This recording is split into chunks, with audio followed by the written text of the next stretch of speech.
الهجرة رحلة هادينا حمل الإسلام لنا دينا الهجرة رحلة هادينا حمل الإسلام لنا دينا فسلام الله على الهادي والكون يردد آمينا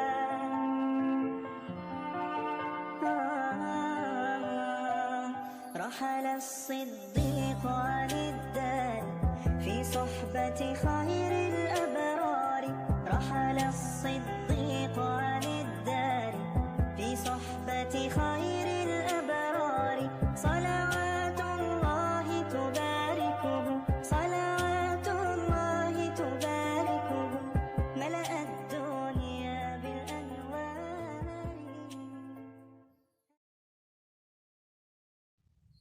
Assalamualaikum warahmatullahi wabarakatuh. Perkenalkan, nama saya Raswandi dari Lokal 2C. Pada video kali ini saya akan menjelaskan materi mata kuliah Ulumul Hadis tentang sejarah penulisan dan pembukuan hadis. Pada video kali ini saya akan menjelaskan materi mata kuliah Ulumul Hadis tentang sejarah penulisan dan pembukuan hadis. Video ini juga saya buat untuk memenuhi tugas final mata kuliah Ulumul Hadis yang dibimbing oleh Bapak Hilal Solikin, SPDI MPD.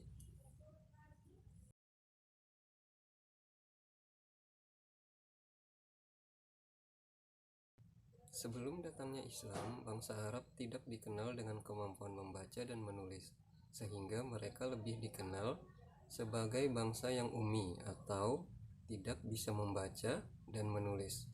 Namun demikian, ini tidak berarti bahwa di antara mereka tidak ada seorang yang bisa menulis dan membaca. Keadaan ini hanyalah sebagai ciri kebanyakan dari mereka. Sejarah telah mencatat bahwa sejumlah orang di antara mereka ada yang mampu membaca dan menulis. Adi bin Zaid al-Abadi misalnya, sudah belajar menulis hingga menguasainya dan merupakan orang pertama yang menulis dengan bahasa Arab dalam surat yang ditujukan kepada Kisra. Sebagian orang Yahudi juga mengajarkan anak-anaknya di Madinah untuk menulis Arab. Kota Mekah dengan pusat perdagangannya sebelum kenabian menjadi saksi adanya para penulis dan orang-orang yang mampu membaca. Pada masa Rasulullah, hanya sedikit dari sahabat Nabi yang mampu menulis dengan baik, sedangkan golongan ummi lebih dominan dibandingkan sahabat yang bisa menulis. Maka cara yang digunakan oleh para sahabat dalam menerima hadis dari Nabi Muhammad SAW ketika itu adalah dengan mengandalkan hafalan mereka. Hadis-hadis yang dihafal jauh lebih banyak daripada hadis-hadis yang ditulis. Hadis-hadis pada masa itu berpindah dari mulut ke mulut. Masing-masing perawi meriwayatkannya berdasarkan kepada kekuatan hafalan mereka masing-masing. Meski demikian, keotentikan hadis sangat dimungkinkan tetap terjaga karena bangsa Arab pada saat itu mempunyai kekuatan hafalan yang luar biasa, sehingga merupakan sesuatu hal yang mudah bagi mereka untuk menghafal hadis-hadis yang datang dari Rasulullah SAW. Sahabat yang menerima hadis dari Nabi SAW langsung merekamnya dalam ingatan mereka atau menghafalnya, dan juga dalam bentuk tulisan atau catatan. Hadis itu kemudian disampaikan kepada sahabat lainnya, dan sahabat yang menerima hadis itu berusaha menginformasikannya kembali kepada Nabi Muhammad SAW, atau lebih tepatnya mereka mengkonfirmasi lagi kebenarannya.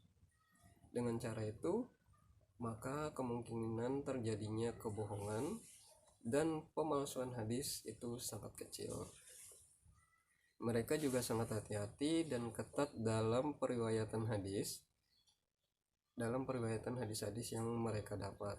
Untuk mendapatkan ketenangan dan kemantapan hati, mereka berusaha mendatangkan saksi ataupun meminta untuk bersumpah, terlebih lagi bagi mereka yang diragukan kebenarannya.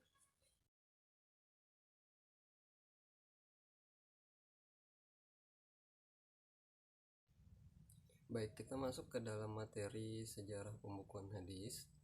Kodifikasi dalam bahasa Arab dikenal dengan al-tadwin, yang memiliki pengertian lain yaitu codification atau mengumpulkan dan menyusun.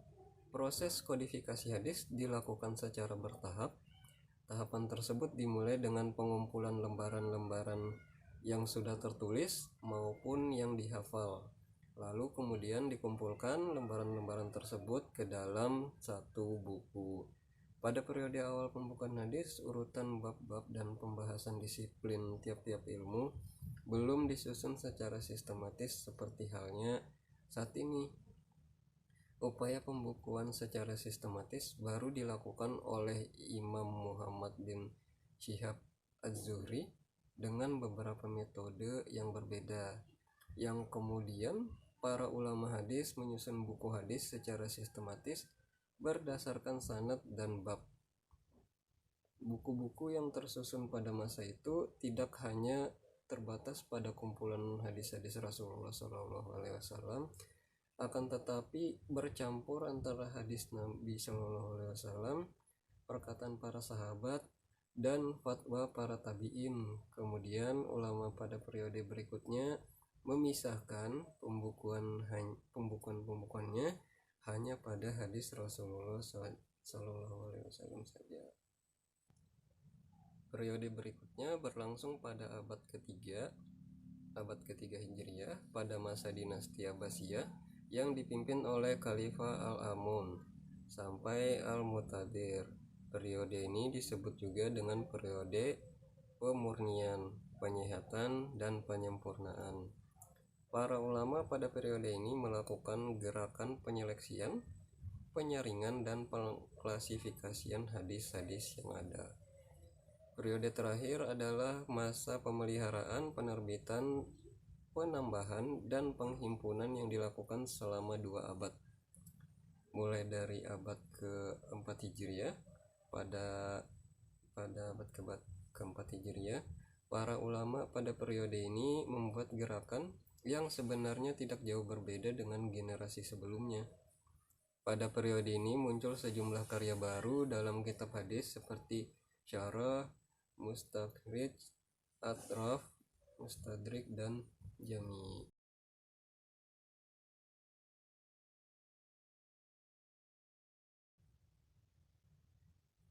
Dalam proses pembukuan hadis ada beberapa metode yang digunakan oleh para ulama hadis. Di antaranya yang pertama, metode masanid. Al-Masanid adalah buku-buku yang berisi tentang kumpulan hadis para sahabat secara tersendiri, baik hadis tersebut dhaif, sahih, maupun hasan. Yang kedua, ada metode ma'ajim atau Al-Ma'ajim. Ini adalah buku yang berisi kumpulan hadis-hadis yang berurutan berdasarkan nama-nama sahabat atau guru-guru penyusun atau negeri sesuai dengan hijaiyah. Yang ketiga, ada metode Al-Jawami. Al-Jawami adalah karya hadis yang disusun dan dibukukan penulisannya terhadap semua pembahasan agama. Hal yang dapat kita temukan dalam kitab ini adalah pembahasan tentang akidah, bersuci, muamalat, pernikahan, sirah, riwayat hidup, tafsir, adab, penyucian jiwa, fitnah, dan sebagainya. Yang keempat, ada metode penulisan hadis berdasarkan pembahasan fikih. Karya ini tidak mencakup semua pembahasan agama, tetapi sebagian besarnya saja. Khususnya masalah fikih, metode ini digunakan untuk menyebutkan bab-bab fikih secara berurutan, dimulai dari kitab Thaharah, kemudian kitab salat, ibadah, muamalat, dan seluruh bab yang berkenaan dengan ibadah dengan hukum dan ibadah. Yang kelima, metode penyusunan hadis. Metode penyusunan hadis sahih. Selain metode ini, penyusunan yang telah disebutkan di atas, sebagian ulama tetap komitmen menyusun kitab-kitab sahih, di antaranya Sahih Al-Bukhari, Sahih Muslim, Al-Mutawatta karya Imam Malik, dan Al-Mustadrak karya Al-Hakim.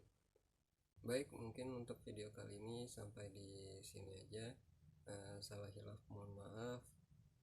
Saya akhiri. Assalamualaikum warahmatullahi wabarakatuh. في صحبة خير الأبرار